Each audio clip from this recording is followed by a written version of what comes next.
Et on commence avec la situation de l'immobilier. Laurent Vimont, merci. Vous êtes président de Century 21. On connaît évidemment vos enseignes pour les locations, pour les ventes.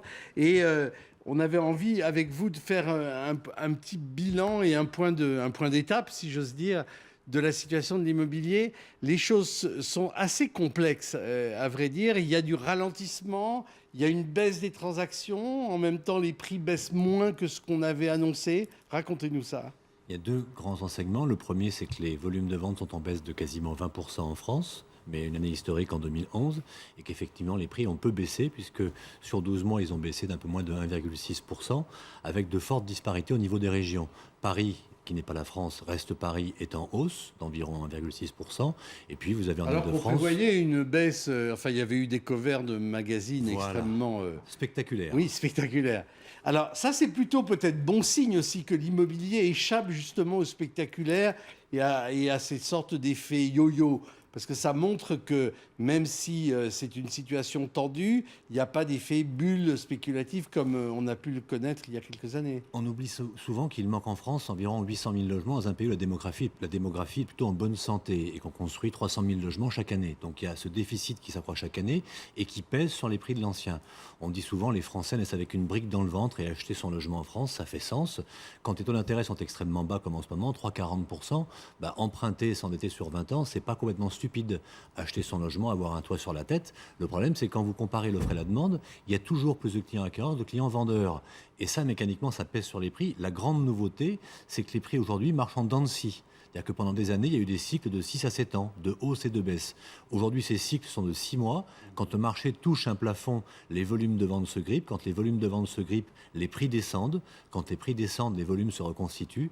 Et nouveauté, quand les volumes repartent à la hausse, les prix également, mais sur des périodes extrêmement courtes.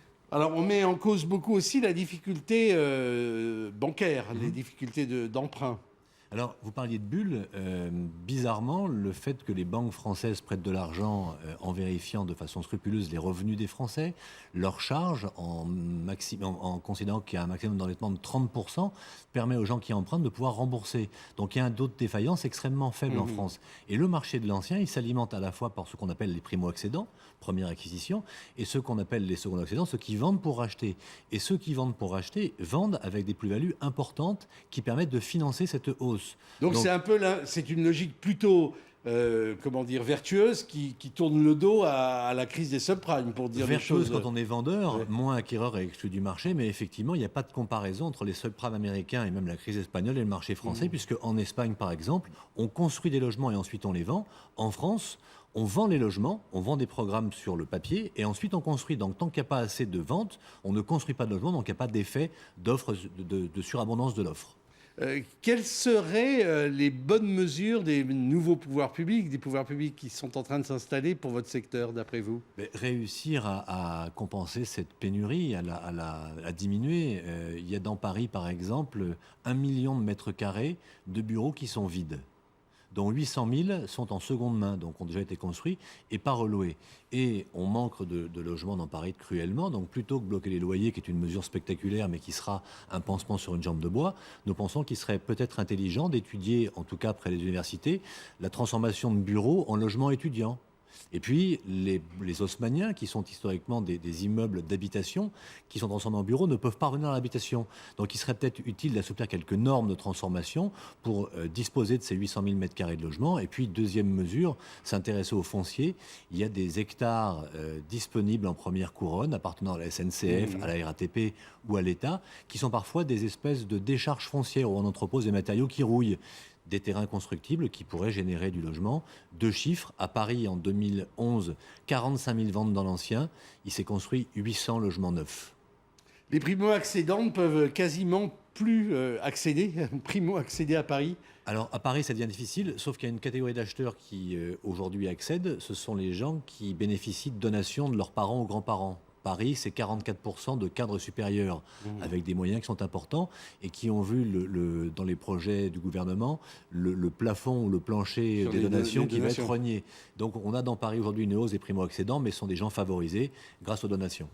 Donc vous n'êtes pas inquiet, vous êtes raisonnablement optimiste. Concentré, pas inquiet mais pas optimiste. L'ancienne caractéristique, c'est que ce marché s'autorégule. Il purge en permanence ses excès. Ça, c'est plutôt bon signe. Oui, c'est bon signe. Merci beaucoup, Laurent Vimont. La suite, ça dérange sur LCI. Alors, c'est un livre bien stimulant, François Di Salvo. Vous êtes président du Centre européen de recherche et de prospective politique. C'est un livre assez savant aussi, parce qu'il remonte, enfin savant, au sens où il est très rigoureux sur une analyse historique de ce qui fait qu'il y a, alors je vais essayer de le résumer ma lecture, un divorce aujourd'hui entre une grande partie des opinions publiques européennes et ceux qui sont au charbon pour essayer de maintenir et de construire l'Europe. Et vous essayez, un peu comme un médecin, de trouver les symptômes de ce désamour. Tout à fait, c'est un désamour qui est très symptomatique d'une situation qui a commencé, on va dire grosso modo, une fois que le traité de Maastricht est venu chez nous, c'est diffusé en Europe, et il s'est poursuivi jusqu'en 2005, lorsque la France a dit le non en Europe complet. Aujourd'hui, ce qu'il faut voir, c'est que pour cet ouvrage, il y avait deux solutions. Ou traiter la problématique de l'Europe sous un angle strictement politique, et c'était finalement ne rien dire parce que tout était déjà dit, ou alors se poser une autre question, ou du moins analyser justement comme un médecin, en se disant quels sont les symptômes qui justement font que cette Europe ne fonctionne pas. Et j'ai préféré choisir un angle transversal et me dire finalement la sociopolitique peut apporter quelque chose, et surtout la sociologie, pour comprendre quelles sont ces attitudes qui sont si antagonistes en Europe depuis, on va dire, l'arrivée du traité de Maastricht. Et alors pourquoi ?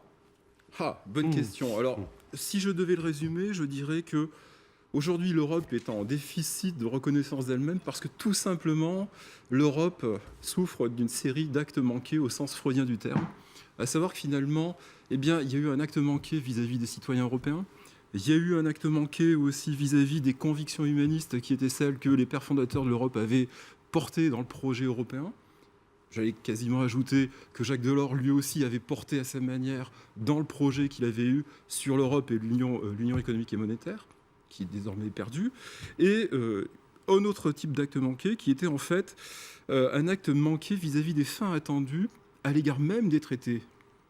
Donc 3 actes manqués différents qui amènent à une seule chose, à ce que les citoyens eux-mêmes se désintéressent manifestement de la question européenne. Et j'allais quasiment dire, aujourd'hui, même les politiques se désintéressent eux-mêmes de la question européenne. Lorsqu'ils vous parlent de l'Europe, ils vous en parlent au niveau des ce qu'on appelle les FEDER et les FEOAGA, c'est-à-dire finalement les fonds structurels. Et puis ensuite, ça s'arrête là.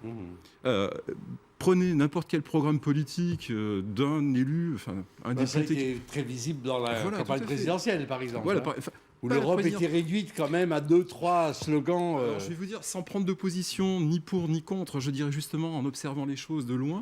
En effet, l'Europe a été traitée. On ne va pas non plus reprocher ça ni au candidat Hollande, ni à Nicolas Sarkozy. Aujourd'hui, l'Europe a été traitée, mais de manière très diffuse.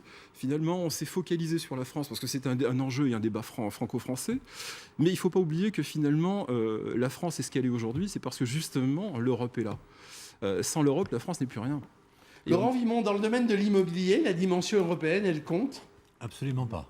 Sauf en prenant en exemple l'exemple allemand, qui est un exemple incomparable, puisqu'en Allemagne, on parle des vertus des loyers assez bas, en oubliant qu'en 89, il y a un mur qui est tombé, et qu'on a vu arriver d'un seul coup le parc social est-allemand, qui est venu fluidifier le loyer, mais c'est incomparable. L'Espagne est un marché très particulier, avec encore une fois, il y a 1 400 000 logements qui n'ont pas trouvé preneur, qui ont été construits sans trouver preneur. Donc il n'y a pas de comparaison au niveau Europe en immobilier.